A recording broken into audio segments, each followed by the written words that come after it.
WrestleMania 30 is just a little under 2 months away, and yes, I am starting to get excited. No matter what my thoughts are towards the WWE and their product, there's just something special about WrestleMania. Make no mistake about it. I thought it would be fun tonight to sit here and present to you what my WrestleMania 30 dream card would be. And this would be a dream card that you could actually realistically put together and have happen. Unfortunately, matches like CM Punk versus Stone Cold Steve Austin or CM Punk versus Shawn Michaels are not realistic to happen. John Cena versus Hulk Hogan or John Cena and Hulk Hogan in a tag team match, maybe against the Real Americans, not realistic to happen. So some of those things that I would have wanted to put on this show, unfortunately, I can't. So I've still tried to do the best I possibly can, and you could see my entire show, WrestleMania 30 show, dream card, in the description box down below, so you can kind of follow along with me as I talk about it. I try to do the best I can to give you some old school versus new school elements, but also I'm putting some focus on trying to create some new stars and trying to give you some special attraction matches. Because the one thing I want you to do above all else, if I'm putting together the WrestleMania 30 show and I'm putting together this dream card, is I want you to have a memorable show. I want you to have a show that you'll think about 10, 15, 20 years down the road and say, you know what? That was special. That was one of my favorite WrestleManias. That was one of the most well put together, well structured, well produced, and well run WrestleManias, and one of the most entertaining WrestleManias I've ever seen and ever will see. That's my goal with this. So let's get started. The WrestleMania pre-show, the match on YouTube. No titles on the damn pre-show. Give me Big Show versus Wade Barrett. And give Wade Barrett the victory. Why not? He's got some bad news for Big Show. You're 42, and it's time for you to step aside for the young Lions, brother. So at least both of them would technically be involved in the WrestleMania show in some ways. And, no matter how much you try, you can't get everybody involved. But, at least here I would technically, so to speak, be giving Wade Barrett a WrestleMania victory, and I'm okay with that. The official kickoff to this show, to me, an appropriate curtain jerker match, something to get the crowd interested in the beginning. I would do Sin Cara versus Rey Mysterio. Why not? Why not? This is a match they've been wanting to do since 2012. Well, now both guys are healthy. Well, you've got somebody portraying Sin Cara and Hunico that is healthy, and you've got Rey Mysterio who's kind of healthy. This is maybe your last chance to do this match at WrestleMania, so why not go ahead and do it? I could maybe do it mask versus mask. Maybe I would, maybe I wouldn't. It could just be two baby faces. Neither one of them necessarily has to turn heel. I think it's ridiculous for the WWE to just completely throw the Sin Cara character under the bus because it does sell a lot of merch. And whether fans want to admit it or not, merch sales matter to a certain degree in the WWE as long as it's one of the people that they want to be selling a bunch of merch, not somebody like a Zack Ryder, mind you. But as far as how I book the match, it would be great to have a Sin Cara go over here, and I think Hunico deserves to have a WrestleMania moment, perhaps. He's sitting there portraying somebody. he put up with a lot of hot garbage as Hunico, but you're probably ultimately going to have Rey Mysterio go over. A nice opening match, and then maybe afterwards they can have a nice handshake, and then you move on. Tag Team Championship, I'm going with the Usos and the New Age Outlaws. This is a feud that I want to see because I think the New Age Outlaws are perfectly positioned right now as tag team champions to go into WrestleMania the champions and establish a new young tag team as the face of the WWE's tag team division in 2014 and beyond. And I believe the Usos are that team. You must follow up on some of the stuff you've done with them in early 2014, and the best way to do that is have them win the tag titles at WrestleMania on the actual WrestleMania show against arguably one of the greatest tag teams in WWE history in the New Age Outlaws. That's what I would do here. Another WrestleMania match I've wanted to see for a few years now is Cody Rhodes versus Goldust. You could involve Dusty if you wanted to. You could keep him out. I don't even know if it would matter one way or another. But Cody Rhodes, Goldust. You've seen what Goldust has done. A guy in his 40s, he's going out there and he's tearing up the house. You've got Cody Rhodes, and he's tearing up the house. Now, to really make this match work, I would actually, a lot of people might sit there and say you have Cody Rhodes turn heel. I want to keep Cody Rhodes babyface. I'd actually have Goldust be the one to turn on Cody Rhodes and have Goldust turn heel, at least for the short term, to hopefully get people to rally behind Cody Rhodes. And, you can always go back to having Goldust be babyface later if that's what you want to do. It wouldn't be that hard to flip them right back instantly. But for the purposes of this, I feel like to really make this match work, you could maybe sit there and have Goldust turn heel and be jealous of his younger half-brother and be jealous of all the opportunities that Cody Rhodes has yet to come in his young career that Goldust never really got and is never really going to get. I'd have Cody Rhodes go over here, and again, it would be a nice signature victory at a Big Four pay-per-view, and it would make a lot of storyline sense. Here at WrestleMania, I'm going to have a Money in the Bank ladder match. I feel like the Money in the Bank ladder match belongs on the WrestleMania show. It's a way to get several guys into an important match with consequence, and it just doesn't make so much sense to me anymore with only having one world championship to have a Money in the Bank pay-per-view anymore. Now, in terms of when you look at the participants here, like Orton and Ziggler and Miz, Cesaro and Swagger and Big E and Damien Sandow and Kofi and Fandango, you just sit there and you look at it. There are a lot of different possibilities, I suppose, potentially, in terms of guys that you could actually have win. What I would be doing here is I'd be wanting to set up something to make Kofi a star. I don't want to have Big E win Money in the Bank here because I've got something else in mind for him. I want him to stay IC champion. I want him to have a nice run. And I'm building up towards something big with him at SummerSlam in a babyface versus babyface match. So here, I want to have Kofi Kingston win the Money in the Bank. You've been there before with Dolph Ziggler. You've been there before with Sandow. You've been there before with The Miz. And you can sit there and say Randy Orton as a member of the authority, so to speak. It would make a lot of sense for him to win. Well, you know what? I want Kofi Kingston to get that moment, that WrestleMania moment of winning Money in the Bank, and I could really launch him and Orton into a feud and, get some justice for Kofi for what was done a few years ago with Randy Orton. He's actually beat Randy Orton before. You could even set it up for Extreme Rules or a little bit later where Orton and Kofi face off with the Money in the Bank briefcase on the line, and if you don't feel Kofi's getting the reaction that you desire, then you can have Randy Orton win it back, and have another Money in the Bank briefcase. But to me, at this particular moment, I want to try my best to get what I can out of Kofi Kingston because I think there's a star ready to be made. And in today's WWE, I think a lot of fans would appreciate and respect the WWE trying to make a black wrestler a world champion or a main event type player. And if guys like Dolph Ziggler and The Miz can fucking be it, why can't Kofi Kingston? Exactly. Now, a dream match of mine in honor of Smokey. I think a lot of you would be on board with Sheamus versus Mark Henry. I don't even care how they set it up. I don't even care what they do. It would reek of all types of awesome for so many different reasons.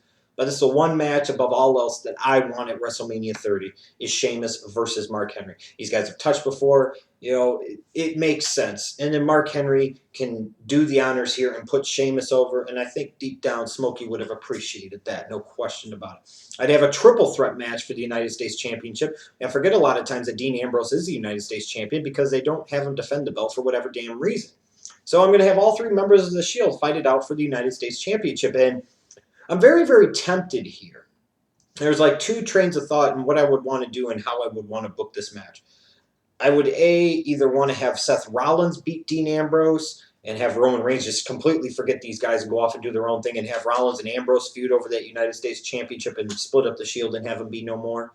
Or B, I would want Roman Reigns to win because with him eliminating 12 people to Royal Rumble and lasting until the final two, you gave him a signature moment there, a signature performance at the Royal Rumble. I want to follow up on that here at WrestleMania because I'm trying to make a monster and I'm trying to make a fucking star. I'm trying to make a top player. I'm trying to make a potential #1 babyface in this country down the road.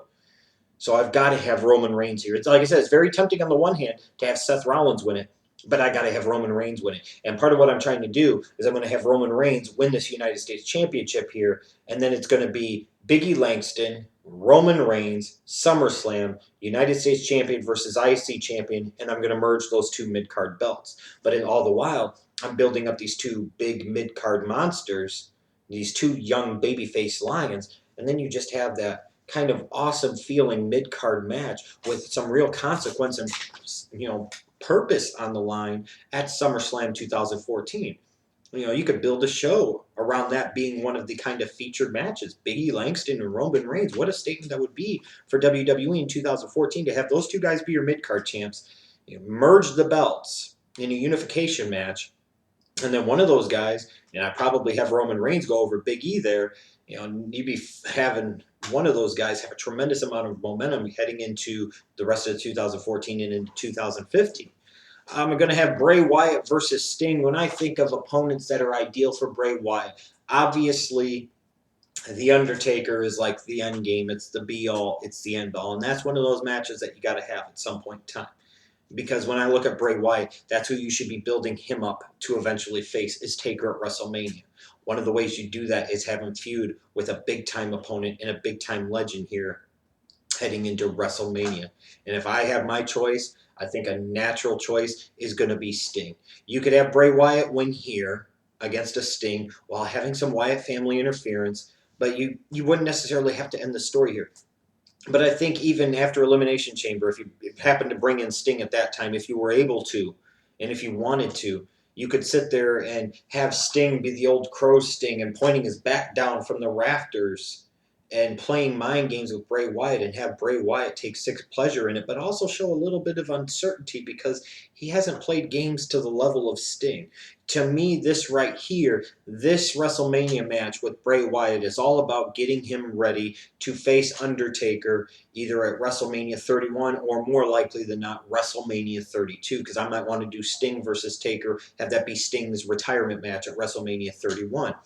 Divas Championship, you might as well have AJ Lee carry the belt to Mania. And I'm going to bring in somebody to be a nice big surprise. I'm going to have Mickie James come back and have her squash in relatively short order the Divas champion AJ Lee. And then afterwards, she's going to get mad at Tamina for allowing it to happen. And she's going to get a little too rough with Tamina. And then Tamina's going to fuck her up. And then you could start a feud between AJ Lee and Tamina perhaps, which is what I think you need to do long term. But here again, you get a nice surprise. You got the real crazy bitch teaching the pretend crazy bitch how to be a crazy bitch. And the crowd, I think, would be all down with Mickie James coming back to the WWE. Then we get to the Authority and Daniel Bryan. And, you know, it's got to be Daniel Bryan versus Triple H at this point. I know a lot of people sit there saying, most people, I'm sure, that are doing these WrestleMania 30 cards or their WrestleMania 30 Dream cards, it's going to be Daniel Bryan versus who doesn't fucking matter, the entire roster for the WWE World Heavyweight Championship in the main event. I know that's most of you. But here, I have a couple of reasons for doing this here. I'm going to have Daniel Bryan versus Triple H. This is a chance to me to give Daniel Bryan a signature victory at a Big Four pay-per-view against a signature opponent in Triple H. I have Kane as a special guest referee because I'm trying to sit there and plant the seed that Daniel Bryan isn't going to go over. I'm going to try and plant the seed that everybody needs to get their shovels ready because Triple H is about to bury Daniel Bryan, and then something happens where Kane, comes to and realizes what's going on and decides it's wrong. He's tired of Triple H bullying him around, and he turns on Triple H and helps Daniel Bryan win this match, if that's what you want to do. I mean, if that's what you want to do. But to me, you have to give Daniel Bryan the victory here.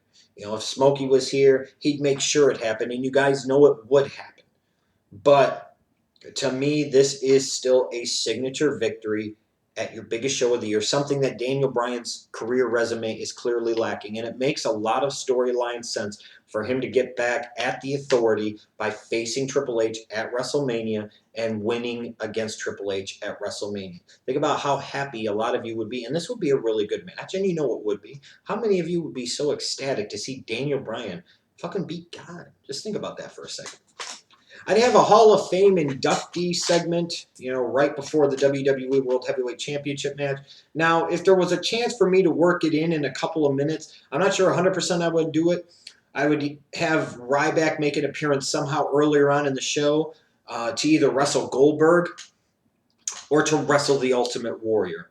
Or for maybe Ryback to come out and punk out the Great Khali and Santino and Hornswoggle and start beating them up. And then maybe here comes Warrior to make the triumphant save, or Goldberg to make the triumphant save. That'd be something I would want to entertain the thought of doing, but I didn't have enough time to really piece it together here to determine one way or another whether or not I was fully going to go with it. But you have your Hall of Fame segment here, so that way you're breaking up Daniel Bryan and Triple H before you go into that WWE World Heavyweight Championship match. And I feel like for the World Heavyweight Championship match, like I said, if I'm in charge, and that's a big if, but if I'm in charge, I'm going to try and give my audience something different, something that feels more like a big-time matchup, a unique matchup, something you really haven't seen. And that's Batista versus Brock Lesnar for the WWE World Heavyweight Championship. The Elimination Chamber pay-per-view used to be used a lot of ways to really, shift belts and really finally set the WrestleMania card into full motion. So you could sit there with the Elimination Chamber match at Elimination Chamber and have Brock Lesnar maybe take Christian's spot, have him win the damn belt, and then he faces off with Batista. Sure, you could just have Brock Lesnar drop the belt right here to Batista, and you'd be like, oh, Lesnar and Batista, two part-timers. Imagine this. Shilly Daddy's going to go all over that. But think about it deep down. Would you rather see Batista versus Randy Orton? Or would you rather see Batista versus Brock Lesnar? I'm choosing the much lesser of two evils, and I'm choosing to see a match that I really haven't seen before that to me feels like a special type of attraction match for your #1 title at your biggest show of the year. So there you go. I'm going to have Batista win it, like I said. And, as far as Kofi winning the Money in the Bank, no, he's not going to be cashing in it on Batista. I'd have something else in plans much farther down the road. I mean, he has a year to cash it in. So at some point in time, maybe Daniel Bryan gets the belt, and I'd have Kofi Kingston cash it in on Daniel Bryan. And maybe I'd have Kofi Kingston turn heel. Or maybe I'd have him wait until somebody else won the belt, and have him cash in. Maybe I'd have Kofi cash in 100% clean against somebody. There's a lot of different possibilities there, but Batista I'd have win here, and this would feel like a special match, and I think it would have the potential to be pretty good. But then we get to the main event, and to me it's got to be John Cena versus The Undertaker, because I'm of the opinion that you can't take anything for granted. And if Taker's going to be able to wrestle this year, which it looks like he's going to be, obviously, I want to make sure, as much as I possibly can, that I get this dream matchup that a lot of people truly have wanted to see for several years at WrestleMania. I want to make sure that I don't screw the pooch and miss my opportunity and chance to have this match. And yes, with these two guys wrestling, this match must main event WrestleMania 30. Batista versus Brock Lesnar is nice. Daniel Bryan versus Triple H is nice. Lots of nice matches on this card. But John Cena versus The Undertaker, Cena trying to end the 21-0 streak of The Undertaker at WrestleMania. Not only to me is Taker's streak more important than the title at WrestleMania, because while belts are won and lost every year at Mania, one thing that never changes is Taker always wins. That to me is more significant. That to me has more meaning and prestige. This is something that has been building for over 2 effing decades. And when you throw somebody like John Cena at him, to me, that has to main event your show. How could anything else potentially top it? Cena's been your top guy for almost a decade. And Taker's been that guy for that company for over 2 decades. But when you look at it, I think Cena still, even in his mid-30s, could learn something. And I think Cena could learn a lot from working a program heading into WrestleMania with The Undertaker and working a main event match at WrestleMania 30 against Undertaker. I think it would have the potential to be one of John Cena's best matches he's ever had in terms of storytelling. Because as Taker's physical skills start to deteriorate, you have to start emphasizing the storytelling over the spots in a lot of cases. And this would be, I think, a great lesson taught to John Cena, that it's not necessarily just what you do all the time. It's not your offense. It's not this. It's how you do it and when and why. Now, am I going to have John Cena end Taker's streak? Oh, fuck no. Oh, hell no. Cena doesn't need it. And frankly, I think you need to humble Cena a little bit. And you could even sit there, and the whole setup for this is after Elimination Chamber. You have Cena kind of doubting himself and being unsure of himself and saying, you know what, I feel like I've screwed an opportunity. Of all the things I've ever done, the one thing I've never had the chance to do was face the best at the biggest show. And that means I want to challenge Undertaker at WrestleMania 30. I mean, it would feel huge. The reaction to this would be holy shit. And the whole attitude for this match heading into WrestleMania 30 would be, oh my God, the streak is going to end. Oh my God, John Cena is going to fucking win this. Oh my God. And then you would get that kind of reverse philosophy of some fans starting to insist, even if they hate John Cena, well, Taker's got to drop it here. If there was ever a guy positioned to be able to end the streak, it's got to be Cena. You got to get it off of him. You got to have him lose to somebody. That's over 2 decades worth of investment into a concept. You got to get more life out of it so that way Cena could sit there and build other people and be the guy that ended the streak. It would create a lot of intrigue for the product. It really, truly would. But fuck that. I'm not having Taker do the job to John Cena. That's for damn sure. Because I'm hoping and assuming that Taker's going to wrestle all the way until he's 25 and 0.